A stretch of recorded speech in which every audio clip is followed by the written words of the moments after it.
Assalamualaikum warahmatullahi wabarakatuh. Allahumma sholli ala Sayyidina Muhammad wa ala ali Sayyidina Muhammad. Pembagian harta rampasan dan kedatangan Ja'far. Rasulullah Shallallahu Alaihi Wasallam ingin agar orang-orang Yahudi pergi dari Khaybar. Namun, sebagian orang Yahudi itu berkata, "Wahai Muhammad, berilah kami kesempatan untuk tetap berada di tanah ini, agar kami bisa mengolah dan menanganinya. Kami lebih berpengalaman daripada kalian." Rasulullah Shallallahu Alaihi Wasallam pun berpendapat bahwa mereka benar. Beliau dan para sahabat tidak mempunyai cukup tenaga untuk mengolah tanah-tanah pertanian Khaybar yang lebih luas. Karena itu, Rasulullah Shallallahu Alaihi Wasallam pun setuju untuk mengizinkan Yahudi mengolah tanah itu dan membagi hasil panen dengan kaum muslimin. Tanah Khaybar berjumlah 36 kelompok. Setiap kelompok dibagi menjadi 100 bagian, sehingga banyaknya 3.600 bagian. Rasulullah Shallallahu Alaihi Wasallam dan kaum muslimin mendapat separuhnya. Beliau mendapat satu bagian, seperti halnya kaum muslimin yang lain. Sisanya dikhususkan untuk para wakil beliau dan urusan umum kaum muslimin. Orang-orang muslim yang ikut dalam perjalanan perjanjian Hudaybiyah mendapat masing-masing satu bagian. Entah mereka itu ikut dalam perang Khaybar atau tidak. Alasannya, berkat jasa mereka jugalah kaum muslimin dapat menaklukkan Khaybar. Setiap kuda yang ikut mendapat 2 bagian, penunggangnya mendapat 3 bagian, sedangkan pejalan kaki mendapat 1 bagian. Rampasan Khaybar ini begitu banyak, sampai Ibnu Umar berkata, "Sebelumnya kami tidak pernah merasa kenyang, sebelum kami bisa menaklukkan Khaybar." Aisyah pun berkata, "Saat Khaybar ditaklukkan, kami bisa kenyang karena makan kurma." Setelah kembali ke Madinah, kaum Muhajirin mengembalikan apa yang dulu pernah diberikan oleh kaum Ansor, yakni berupa pohon dan buah kurma, karena kini mereka telah memiliki banyak pohon dan buah kurma di Khaybar. Di Madinah, Ja'far bin Abu Thalib dan rombongannya telah tiba dari Habasyah. Rasulullah Shallallahu Alaihi Wasallam begitu gembira melihat Ja'far sehingga beliau bersabda, "Demi Allah aku tidak tahu, karena aku gembira dengan penaklukan Khaybar dan kedatangan Ja'far." Ja'far dan rombongannya pun masing-masing mendapatkan 1 bagian tanah di Khaybar. Safiyah. Di antara para tawanan terdapat Safiyah binti Huyai.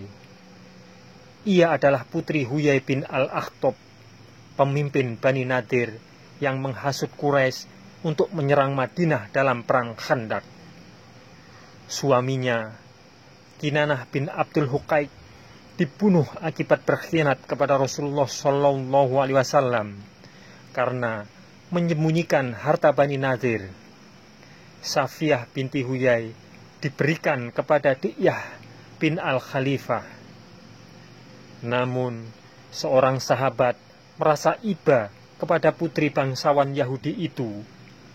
Ia mendatangi Rasulullah Shallallahu Alaihi Wasallam dan berkata, "Wahai Rasulullah, apakah engkau menyerahkan Safiyah binti Huyai, putri pemimpin Quraidah dan Bani Nadir kepada Di'yah, Safiyah hanya pantas dimiliki oleh engkau. Untuk menjaga kehormatan Safiyah, Rasulullah Shallallahu Alaihi Wasallam meminta Di'yah mengambil tawanan yang lain. Beliau menawarkan kepada Safiyah agar masuk Islam. Safiyah pun menerimanya. Setelah itu, Safiyah pun menerima pinangan Rasulullah Shallallahu Alaihi Wasallam dengan kebebasannya sebagai mahar. Di Asoba, dalam perjalanan pulang ke Madinah, Rasulullah Shallallahu Alaihi Wasallam menyelenggarakan walimah nikah Ummu Sulaim merias Safiyah. Untuk makan, dihidangkan kurma, makanan dari tepung dan keju. Rasulullah Shallallahu Alaihi Wasallam berada di sana selama 3 hari. Pada saat itu, beliau melihat memar-memar biru pada wajah Safiyah. Lalu beliau bertanya, "Ada apa ini?" "Wahai Rasulullah, sebelum engkau mendatangi kami, aku bermimpi melihat bulan seakan-akan terlepas dari tempatnya dan jatuh ke bilikku.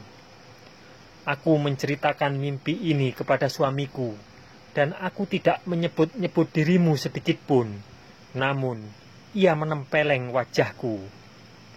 Rasulullah Shallallahu Alaihi Wasallam tersenyum dan memberikan kata-kata penghibur. "Rupanya engkau dianugerahi kerajaan yang ada di Madinah." Pada saat itu, ada seorang wanita Yahudi bernama Zainab binti Al-Haris yang mencoba membunuh Rasulullah Shallallahu Alaihi Wasallam dengan mengirimkan daging domba beracun. Rasulullah Shallallahu Alaihi Wasallam menggigit satu kunyahan, tapi segera memuntahkannya kembali sambil bersabda, "Tulang ini mengabarkan kepadaku bahwa ia dalam daging disusupi racun." "Apa yang membuatmu melakukan perbuatan itu?" tanya Rasulullah Shallallahu Alaihi Wasallam kepada Zainab binti Al-Haris. "Aku berkata kepada diriku sendiri, kalau memang Muhammad adalah seorang raja, maka ia pasti akan mati memakan daging itu. Tetapi jika ia seorang nabi, tentu Allah akan memberitahunya." Tadinya Rasulullah Shallallahu Alaihi Wasallam akan melepaskan wanita itu. Namun, karena ada seorang sahabat bernama Bishr bin Al-Bara yang meninggal karena memakan daging tersebut, maka Zainab binti Al-Haris pun dikisos. Semoga kisah ini bermanfaat untuk kita semua. Wassalamualaikum warahmatullahi wabarakatuh. Mudah-mudahan kelak kita akan mendapatkan syafaat dari Nabi besar Muhammad Sallallahu Alaihi Wasallam. Amin, amin, amin ya Rabbal Alamin.